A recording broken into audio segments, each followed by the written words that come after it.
3.4회니까 음. 3.4회 분기. 그러니까 4분기는 그리고 당연히 쇼크니까 1년 정도가 될 것 같습니다. 네. 여기도 혹시 뭐 그 어닝 쇼크 뭐 피크 뭐 이런 거 있나요? 예를 들면 이제 두 번 정도 얻어 터진 기업은 그때는 이제 많이 떨어졌으니까 들어가도 된다. 혹시 뭐 이런 거 있나요? 제가 주장하는 거는 사실 이게 업종별 기업별로 한 번 쇼크가 나면은 이 기업은 한 뭐 1년 정도 쇼크가 나는 기업도 있고요. 3년 가는 섹터도 있어요. 한 번 쇼크가 나면. 그러니까 2년 정도 네. 가는 섹터. 유틸리티가 그렇습니다. 지금 유틸리티가 계산해 보면은 7개 분기 연속 어닝 쇼크예요. 네, 다른 섹터들 정말 좋을 때 실적이 좋았던 적이 한 번도 없거든요. 7개 분기. 근데 유틸리티 섹터는 한 번 쇼크가 나면은 평균적으로 7.7회 분기 정도 쇼크가 납니다. 그 2년 동안 계속 얻어 터지네요. 네, 그러면 3분기에도 쇼크는 거의 기정사실이라고 보시면 되고요. 최대로 어닝 쇼크가 나왔었던 게 유틸리티가 14개 분기예요. 3년 반 정도 됩니다. 그럼 뭐 예를 들어서 뭐 수주 산업 이런 것들이 또 거기에 네. 해당하는 게 되게 많지 않을까요? 근데 수주 산업 같은 네. 경우는 제가 좀 분석이 네. 상대적으로 말씀하신 대로 좀 퀀트적으로는 해석하기가 어려워요.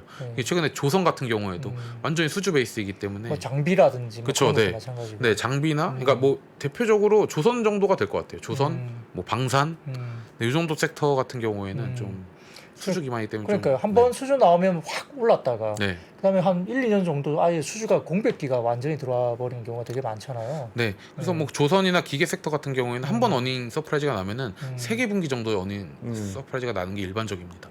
네, 어쨌든 되게 여러 복잡한 말씀을 드렸지만 결론적으로는 저희가 2분기 실적이 끝난 지가 좀 됐잖아요. 네. 네, 뭐 한 15일 정도 된 것 그죠. 같은데 8월 15일에 나왔죠. 아니, 늦지 그죠? 않았거든요. 네. 네, 늦지 않았습니다. 이게 잘 정리하고 3분기 실적 시즌까지 어떤 기업들과 어떤 업종들을 위주로 저희가 들고 갈 건지는 한번 요 어닝 서프라이즈 횟수로 한번 체크를 해보시면 좋을 것 같아요. 그래서 일단 업종부터 말씀을 드리겠습니다. 네. 네, 업종은 지금 보시면은 요 23번 그림에 제가 박스 1,000원 네. 업종을 보시면 될 것 같아요. 철강 지금 8개 분기 연속 어닝 서프라이즈고요. 8개요. 2년 연속으로 계속 잘 나가고 있네요. 네. 오. 이게 철강 업황이 뭐 단기적으로 나빴다가 좋아져도 그러니까 지금 이 보고서 기준에로는 볼 필요가 없다라고 보고 있어요. 좀 강하게 말씀드립니다. 그러나 안타깝게도 한 2번 정도 나올 때까지 주가가 확 올라가니까 네. 지금 얘는 이제 아주 훌륭하게 잘했지만 이제 우리가 벌어먹을 거 별로 네. 없다 이거네요. 네. 그리고 운송도 마찬가지예요. 아까 말씀해 주셨던. 네. 그리고 정유 섹터. 그것도 3개 분기 연속이니까요. 굳이 네.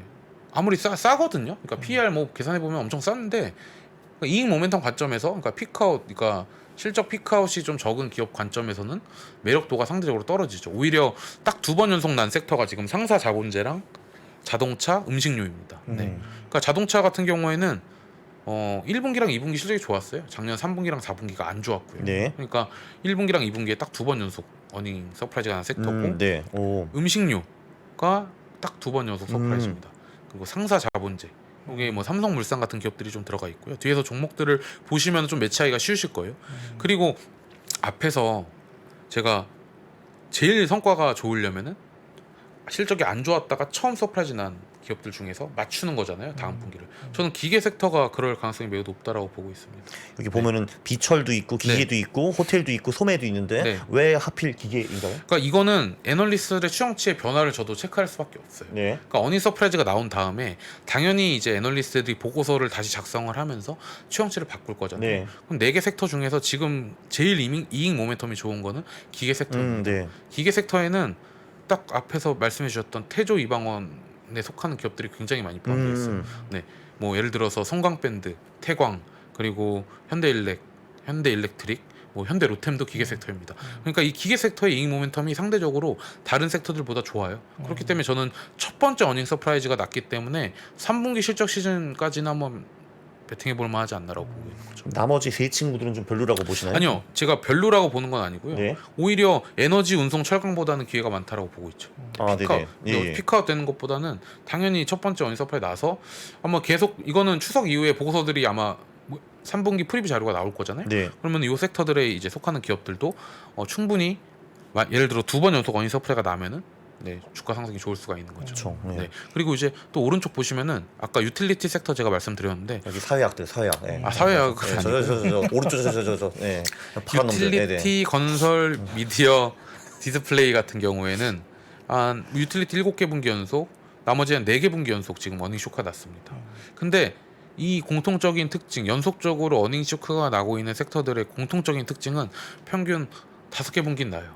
그럼 굳이 지금 볼 필요는 없다라는 거죠, 제 기준에서. 아직 바닥을 잡기에는 과거의 경험적으로 봤을 때 실적이 더 안 좋아질 수 있다. 저기 저 오른쪽에 있는 그 1과 2가 들어간 저 친구들도 일단 좀 한 1년 정도 피해야겠네요. 네, 맞습니다. 네. 왜냐하면은 앞에 이제 이 방송의 앞부분에 저희가 무슨 얘기를 나눴었냐면 이익은 안 좋을 겁니다. 예상보다 더 안 좋을 거예요. 그것들을 주도하고 있는 게 요 하늘색 섹터들이라고 보시면 될 것 같아요. 다시 한번 봐야 되겠네요. 그래서 네. 저 특히 저 오른쪽 쟤네들을 피해야 됩니다. 저거. 네, 맞습니다. 그래서 상대적으로는 저는 이 주황색 중에서 당연히 골라야 된다고 보고 있는 거고 그 중에서도 어닝 서프라이즈의 연속성을 활용해 봤을 때에는 2개 분기 연속 혹은 1개 분기 연속 중에서 조금 정성적인 판단을 더해서 골라보면은 상대적으로 하반기 3분기 적어도 3분기 실적 시즌까지는 시장을 이길 수 있지 않을까라고 생각을 하고 있습니다. 근데 종목별로 보면은 네. 보통 보면 분기별로 좀 따져봤을 때 네. 4분기에 예상치 못했던 뭐 비용 반영을 갑자기 해버린다거나 그쵸. 뭐 빅베스가 갑자기 네. 나온 거 이런 것도 정말 뭐 알 수 없는 변수가 나와버리는 경우가 네, 좀 맞습니다. 있잖아요. 네. 그래서 4분기 실적까지는 4분기 실적 시즌은 이렇게 개인사분들도 있으니까요. 4분기에 시작되는 게 아니라 보통 2월 초에 많이 발표가 됩니다. 그래서 올해 연말까지 투자 호라이즌 생각했을 때에는 아직 4분기 실적에 대해서 걱정하는 거는 좀 이르지 않나라고. 그게 혹시 그 분기별로 서프라이즈가 좀 많은 분기, 쇼크가 좀 많은 분기 그런 게 좀 있나요? 1분기가 그래도 그 서프라이즈가 좋은 게 많다고 어디서 들은 것 같긴 맞습니다. 한데요. 예. 네, 한국 기업들은 4분기는 일단 안 좋아요. 무조건 어닝 쇼크라 보시면 되고요. 그럼 뭐 이거는 일회성 비용들이 많습니다. 4분기. 네. 성과급도 저희가 4분기에 다 반영이 아, 되잖아요. 네네. 그런 것들이 다 포함되어 있고요. 그래서 1분기가 어닝 서프라이즈율이 상당히 좋고 네. 상반기가 좋고요. 네. 보통 이제 하반기로 갈수록 좀 어닝 서프라이즈 비율은 떨어지죠. 네. 아, 그래서 한국 주식이 3, 4월에 가장 많이 오르는구만. 그렇죠. 그것도 하나의 그 근거 중에 그렇죠. 하나네요. 왜냐면은 어닝도 괜찮고요. 뭐 경험적으로 어닝도 1분기가 제일 좋고 이 자료랑 연결이 될 것 같아요. 그 해에 작년까지 안 좋아졌다가 올해 처음 어닝 서프라이즈가 난 기업들의 사람들이 굉장히 좀 관심을 많이 가지는 편이에요. 네. 그렇기 때문에 이 상반기 실적에 대해, 그러니까 실적이 잘 나오는 기업들도 많을 뿐더러 특히 작년에 안 좋았다가 올해 좋아지는 기업들에는 좀 더 관심이 많기 때문에 이 기업들이 정말 말씀하신 대로 3분기랑 4분기가 생각보다 안 좋거든요, 일반적으로. 네. 근데 3분기, 4분기까지 실적이 좋아지는 기업들을 1분기 실적 끝나고 찾아낼 수 있었다라면은 이제 이거는 정말 베스트인 거죠. 케이스죠. 네, 그죠. 이게 네. 대표적인 게 태양광이에요. 아시겠지만 태양광은 작년까지 정말 실적 안 좋았다가요. 올해 1분기에 처음 어닝 서프라이즈가 났어요. 긴가민가 했을 겁니다. 아마 투자자분들께서는 정말 이게 올해 내내 좋아질 수 있을까? 그런데 2분기 실적에서도 한 번 더 확인을 해줬어요. 우리 실적 좋아.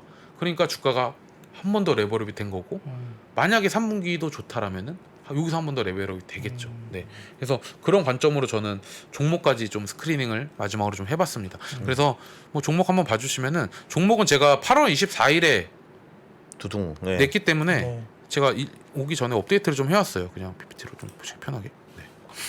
오늘 업데이트를 해왔고요. 아, 두 개 파일 주셨죠, 그래서. 네. 아, 다. 보여줬었는데 이게 두둥, 두둥. 종목이 나옵니다. 종목. 네, 이게 전체 화면으로 제가 킬게요. 핵심이네요 이게. 두둥, 오늘. 두둥, 두둥. 아니, 그렇죠. 핵심, 네, 핵심이죠. 이게. 네, 그래서 이게 지금 보고 계시는 페이지는 2번 연속 난 기업이에요. 제가 OX로 보시기 편하게 좀 키워주세요, 저거. 아, 네, 키울까요? 그렇죠. 그러니까 저기 해주셔야죠. 종목이 잘 안 종목, 보이니까 종목, 네, 그렇죠. 네. 종목을 봐야죠. 그쵸. 종목을. 네. 네. 아, 서프가 두 번 났네요, 다. 네, 네네. 그래서 OX가 딱 보시면은 1분기, 2분기에 딱 동그라미 친 게 어닝 서프라이즈라는 뜻이에요. 그 전에는 쇼크라는 거죠, 그죠? 네. X. 빈칸은 네. 부합이에요, 부합.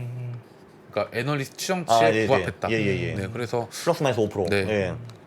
이게 그리고 이제 2개 분기 연속 어닝 서프라이즈와 컨센서스 상향 조정 기업 리스트인데 많지 않죠. 11개밖에 안 되죠.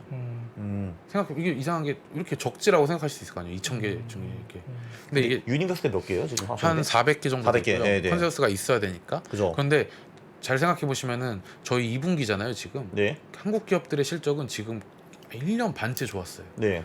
그러니까 이게 2번 연속 난 거 찾기가 생각보다 어려워요. 딱 11개밖에 안 나오네요. 그렇죠. 네. 네. 그래서 뭐 위에서부터 뭐 앞에서 예시로 들었던 하나솔루션이 일단 태 쪽이죠. 네 태양광 쪽이고 음식료 앞에서 제가 음식료 섹터가 2번 연속 어닝 서프라이즈가 났다고 네. 말씀드렸잖아요. 역시 먹는 게 좋은 거야. 먹는 게 좋은 거야. 네, 제일제당이 포함되어 있고요. 성광 밴드 말씀하신 것 같아요. 네, 아래쪽에 중소형주 중에서는 뭐 조선 섹터 내에선 실적 좀 나오는 것들이 뭐 상강 M&T 정도 있을 것 같고, 성광밴드, 화신, 네, SL. 그러니까 자동차도 제가 아까 좋다고 말씀드렸잖아요. 자동차 부품이 특히 좋습니다. 네. 저 친구를 최근 한 달, 석 달 동안에 장이 별로 안 좋았는데 거의 다 좋았어요. 올랐네요. 그죠? 네, 저기 맞습니다. 그 현대 해상 빼고. 네.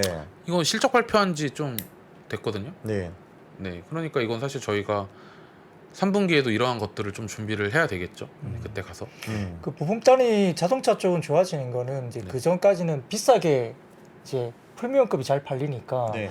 뭐 기존에 100대 팔던 자동차를 90대 팔더라도 가격 인상 효과나 여러 가지 부분들 그리고 믹스 개선 때문에 완성차들은 실적이 좋아지고 100대 팔던 걸 90대 파니까 부품주들은 좀 힘들어지는 뭐 그런 네. 국면이 있었다면 네. 이게 이제 반도체 관련된 이슈가 좀 완화되니까 이제 물량으로 이제 더 이제 밀어내기 시작하기 그런 시기가 온 거니까 부품사들이 이제 안 좋았다가 돌아드는 네. 그런 업황적인 문제도 네, 충분히 그런 있겠죠. 분도 있죠. 네. 네. 그래서 자료에 이제 뭐 보시면은 이제 종목들은 잘 정리가 돼 있을 것 같고요. 그리고 그러니까 아까 제가 이제 자동차 섹터 말씀드렸는데 이게 아까 처음에 환율 얘기하셨잖아요. 네. 환율이 이게 너무 많이 올라서 네. 걱정이 되는 부분이지만 음. 자동차 섹터한테는 그래도 좋은 좀 효과를 주기 때문에 3분기에도 어쨌든 어닝 서프라이즈 확률이 좀 높지 않을까라고 저는 판단하고 있습니다. 네, 그리고 두 번째는 이제 첫 번째 어닝 서프라이즈 난 기업들을 한번 제가 쫙 뽑아왔거든요. 네, 다음 페이지 봐주시죠. 좀 많아요 이거. 그건 좀 더 많네요. 그죠? 네. 네. 몇 개야? 25개? 그러네요. 25개? 네, 맞습니다. 네.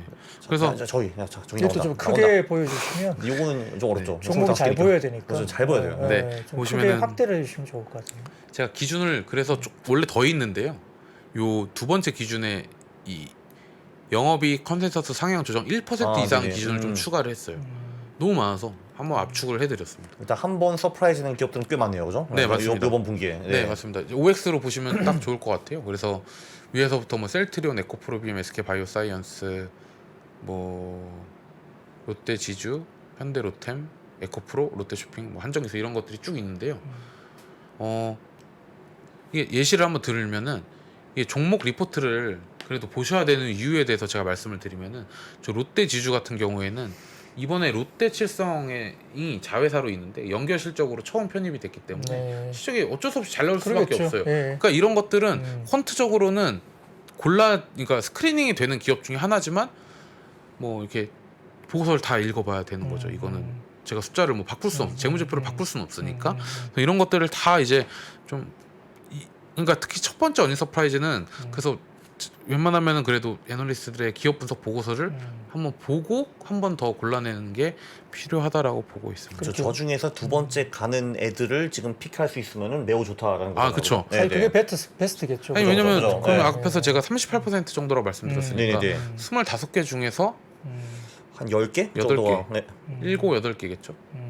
40%니까. 아, 10개. 여기 아니에요? 네. 아, 죄송해요. 네, 10개 정도. 10개 좀 안 되겠네요. 네. 그래서 한 10개 미만은 좀 살아남지 않을까 보고 있습니다. 네. 그러니까 지금 만약에 이제 기업들의 실적이 제가 앞에서 막 너무 걱정이 많다라고 말씀드렸지만 네. 그러한 시기가 아니면은 사실 뭐 이러한 스크리닝이 무슨 의미가 있을까라는 생각도 하실 거예요. 왜냐면은 다 좋은데 실적이. 근데 지금은 실적이 너무 안 좋기 때문에 오히려 어닝 서프라이즈 난 기업들의 프리미엄을 저희는 줘야 된다고 보고 있고요. 그 중에서도 피크아웃 우려가 적은. 근데 이 피크아웃에 대한 정의는 어닝 서프라이즈의 연속성을 가지고 한번 판단을 해보자 하는 뭐 주제로 네 지난주에 좀 발간을 했죠. 네. 자, 이게 뭐 콘트적인 부분이 이제 뭐 이렇게 설명되는 부분들이 어려워하시는 분도 계실 수 있고 또 말씀하셨듯이 이제 이렇게 그냥 우리가 뭐 종목들을 나열하는 것보다는 또 리포트를 또 읽고 이 어떤 스토리로 또 가는지를 알아야 되잖아요. 뭐 음식료 같은 경우는 또 원자재 부분들이 어떻게 흘러가는지도 알아야 되고 또 어쨌든 업종별로 좀 이해가 있어야 돼요. 네. 그런 것들이 없이 그냥 단순하게 숫자만 쫓는다면 또 이제 뭐 미스가 날 수도 있으니까요, 그죠? 뭐 그런 것들을 좀 근데 봐야 솔직히 될것 저 같은데. 숫자만 보기만 해도 대부분 펀드매니저 다 발릴 수 있어요, 사실. 근데 뭐 그거는 일단 그렇고. 그리고 이제 재밌는 건 이제 뭐냐면 이제 네. 그 위원님은 조금 전에 이제 제가 유니버스를 물어본 게 그 400개 기업, 그 소위 이제 제가 생각하는 이제 중대형주를 주로 가져오셨는데 네, 네. 이게 이제 퀀트가 중대형주의 세계가 있고 소형주의 세계가 또 따로 있어요. 소형주 같은 경우는 컨센서스가 어차피 없고 그냥 재무제표 뜬 거 보고 투자해도 돼요. 어차피 그거 사람들이 잘 모르기 때문에. 그래서 이제 그 소위 그 1부 리그, 2부 리그가 있습니다. 네. 참고로 2부 리그에서 돈을 좀 더 많이 벌 수 있어요. 네. 아, 그래요? 네네. 네.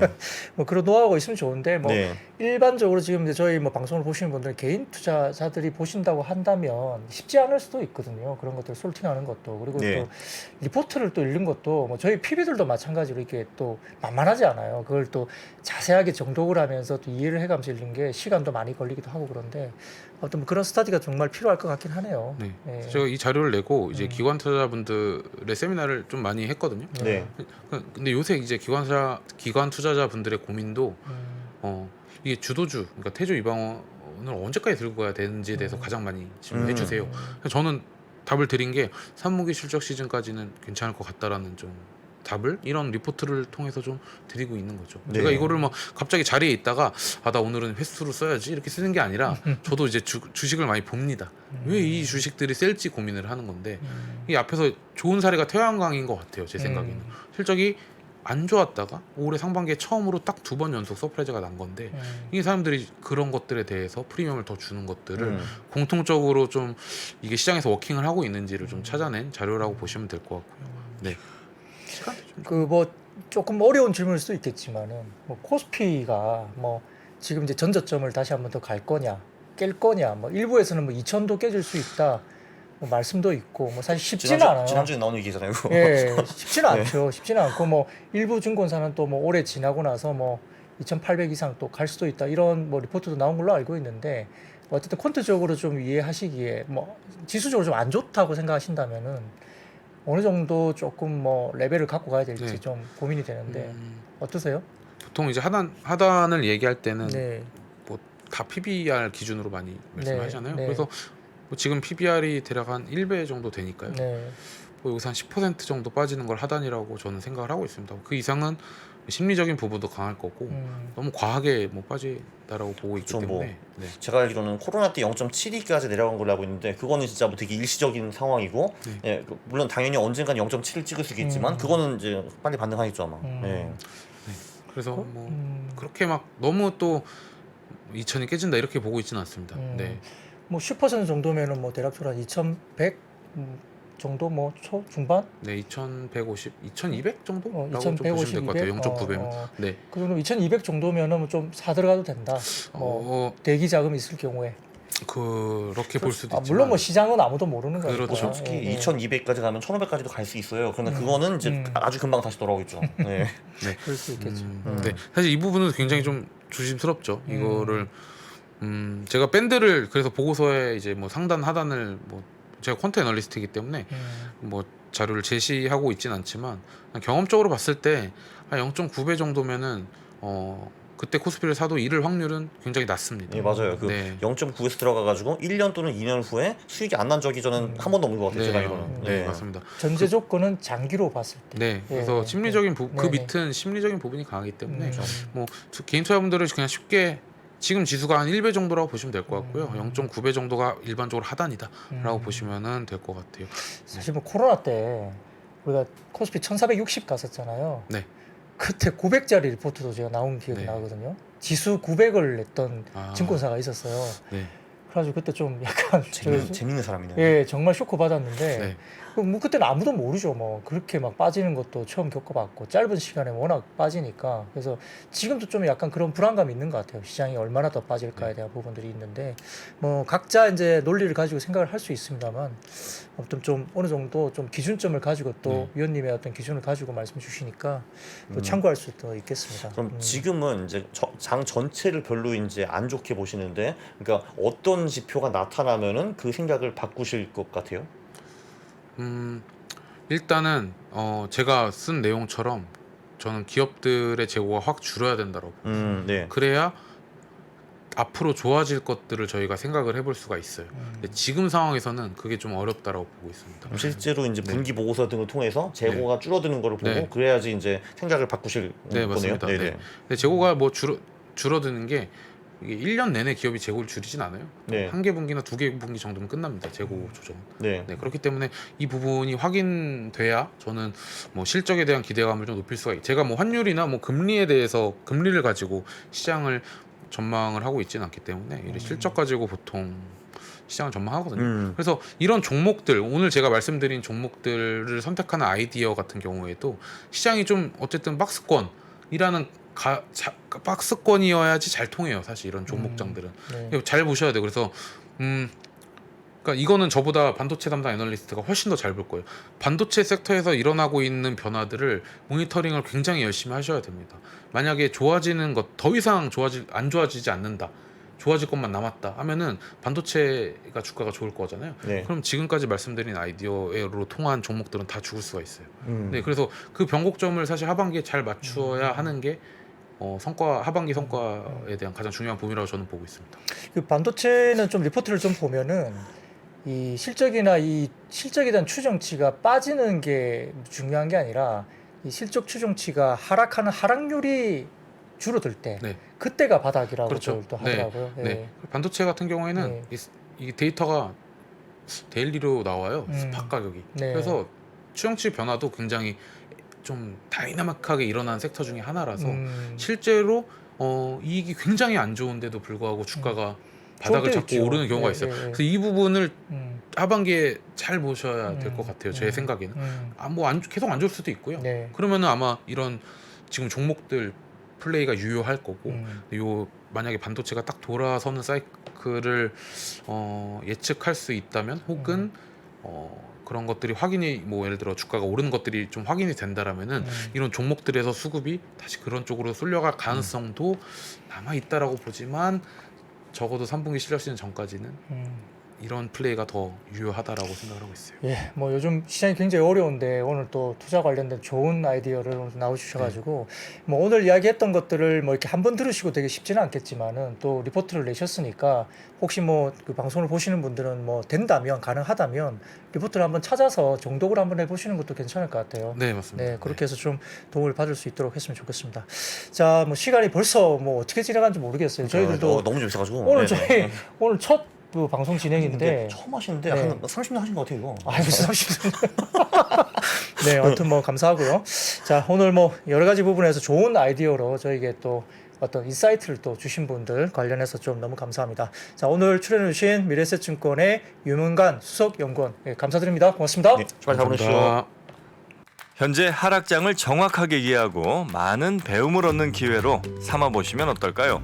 빠르게 경제 수준을 끌어올려주는 국내 최고의 경제 강의. 앞으로도 투자가 계속해서 이어져야 된다고 한다면 상승장도 겪어봐야 되겠지만 하락장도 있지 않을까요? 하락장에 좀 우리가 겪고 있는 거죠. 굉장히 고통스럽죠. 하락장에서는 어떤 일들이 일어나는지 그리고 언젠간 바닥을 긁겠죠.